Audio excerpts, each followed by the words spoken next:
सकाळी सकाळी सूर्यदेवाला नमस्कार करून आम्ही निघालो कॉलेजला. 1 वर्षापासून आमची वाट बघून थकलेल्या वकील साहेबाला आम्ही उचलला. वायव्याच्या टेन्शनमुळे शंतनूच्या चेहऱ्यावर अक्षरशः 12 वाजले होते. परितोष एक्सटर्नल मला कोणता प्रश्न विचारेल यावर गहन अध्ययन करत होते. फोटोग्राफरने होणाऱ्या सेलिब्रिटींचे सगळे फोटो काढले. त्यात मी नव्हतो, कारण मी ऑलरेडी सेलिब्रिटी आहो. म्हणून लायब्ररीमध्ये जाऊन सगळ्यांना धमकी दिली की मला पैसे द्या म्हणून. आणि मग सुरू झाला आमच्या फेअरवेलचा कार्यक्रम.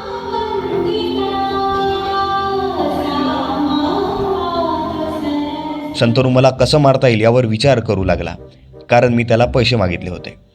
1 वर्षापासून उपाशी असलेले सगळे सैनिक जेवणावर तुटून पडले. चमचमचा खून आणि छोले भटुऱ्यांची कत्तल केली जात होती, पण या अन्यायाविरोधात कोणीच आवाज उचलला नाही. मग चमचम कोणी जास्त खाल्ली यावर चर्चा सुरू झाली. पियुषने सुद्धा फुग्याचा खून करून आपला बालपण जगून घेतला. ऑलिम्पिक लेवलचे खेळ खेळून अरिजित सिंगला गाणे म्हणण्यासाठी बोलावण्यात आले, म्हणजे शंतनूला. पण त्याने सोनू निगमला प्राधान्य दिले. वैभव सरांची कविता ऐकून वरुण देवता सुद्धा प्रसन्न झाले आणि ते भरभरून कोसळले.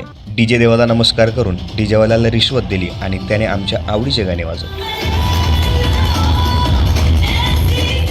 डान्स इंडियामध्ये पहिला आलेला आमचा मित्र आम्हाला डान्स स्टेप सांगत होता. एक सुंदर फोटो आणि खूप साऱ्या आठवणी घेऊन हम निकल गए घर.